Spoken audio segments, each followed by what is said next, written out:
How much is artistic style worth in a game? Scorn is a survival horror puzzle game that is filled with striking visuals and consistently used motifs, and it is clear that the artistic style is the #1 priority for the game. You play as Scorn guy who treks through what appears to be the remains of a civilization filled with horrors of machinery that are cold, utilitarian, and explicitly cruel to what life is left in systematic ways, for simple purposes such as opening paths.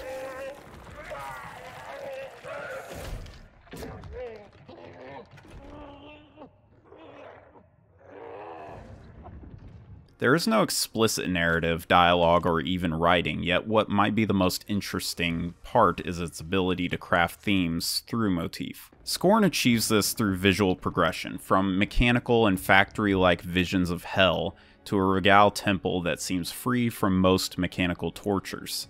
Transcendence and parasitism are at the forefront here. Every mechanical horror fills a purpose for another entity. The main character tortures a life so that he may proceed, the parasite attaches itself to the main character to feed on him, and the upper tier of society transcends their flesh and humanity, potentially in service of an even more abstract being. There's also an extreme focus on sexual imagery that becomes more explicit as you venture towards the game's climax, with lower levels consisting of phallic or yonic objects and beings, and the upper level focusing more on the concept of procreation itself. The horrors of both descending and transcending humanity to the point that both are stripped of their humanity is uncanny and will definitely sit with the player. As a composition of artwork that conveys themes and their relationships between each other, Scorn is haunting. However, as a game, it does not stand up to the heights of its visual prowess.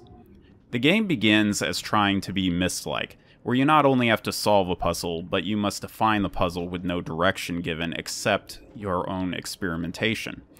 The many faults that will plague the game are on full display here. In sacrifice to the art style, the hellish factory setting suffers from a monotonous look that can make differentiating your location in search of the next switch or door quite difficult until you've wandered around a while. Despite the linear nature of the environment as well, there is a distinct level design pattern that is both large and circular in nature through series of corridors. The result of this monotonous environment style and looping corridor design is that the player can quickly feel like they're backtracking constantly in search of the next progression object as they inevitably wander in circles and find dead ends at a slow pace. To top that off, as the player defines what certain machinery does, there are these lengthy animations that play out for each of them. As the player experiments, even if for a short time, this quickly becomes tedious. The result of this is a lot of uneventful waiting. I imagine many players will not go beyond the prologue due to disinterest. For those that do, however, there are a few more mechanics that will present themselves, and they are not favorable either. The survival horror mechanics consist of the usual: limited ammo, limited health, a weak player, and dangerous enemies. However, there is no equilibrium achieved between these elements. The most glaring of these is the relationship between the player's speed and strength against the power of the enemies. Enemies are best avoided rather than fought, but the tightly packed corridors force you into combat rather than a true evasive solution. And this doesn't make for true fight or flight decision making for survival horror. Your character is slow and outsped by some enemies and all projectiles. Your first gun is a melee weapon with terrible range indication, excruciatingly slow, and deals little damage even to basic enemies. The projectile enemies need to be shot quickly because they almost have aimbot level projectile accuracy, and the last are hulking bullet sponges that can stunlock you. The way combat is clearly meant to be unfavorable and slow clashes with the tight spaces, forcing you to lean on combat in almost every situation. If you do decide to run from basic enemies though, they will despawn or crawl into flesh holes. It's a bizarre way to solve an enemy that breaks all tension and feels more like an exploit than an intended mechanic. Whether killing everything or dying repeatedly because autosave left you with 1 health, the combat is simply frustrating. Luckily, there's enough ammo in the game, but if you do miss an ammo station, expect the tedium to jump to unplayability.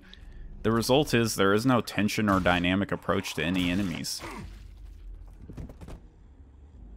The worst offender of this game is the way health is handled. There are a few health kit stations in the game, but there are outright forced damage sections. Every so often, your parasite will do damage to you in a cutscene. Punishing the player for progression repeatedly for narrative purposes is a massive exercise in player frustration, and further weighs down the tediousness of combat.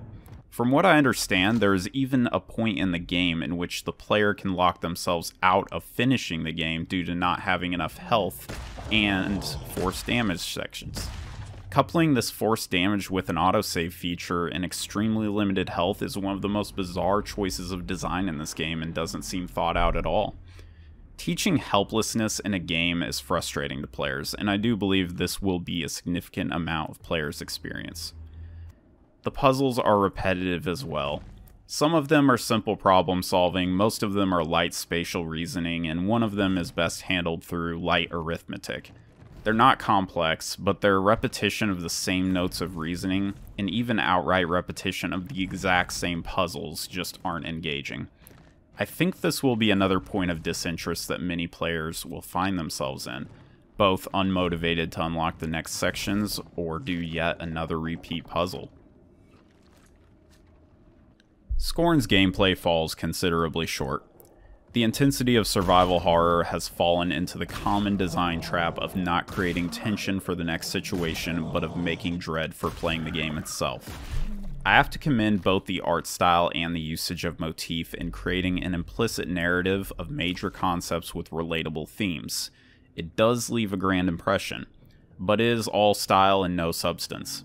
Scorn ultimately feels like it wants to transcend its nature as a game into some sort of visual art form, but it's unable to do so because it is tied to the inability to satisfy its nature as a game.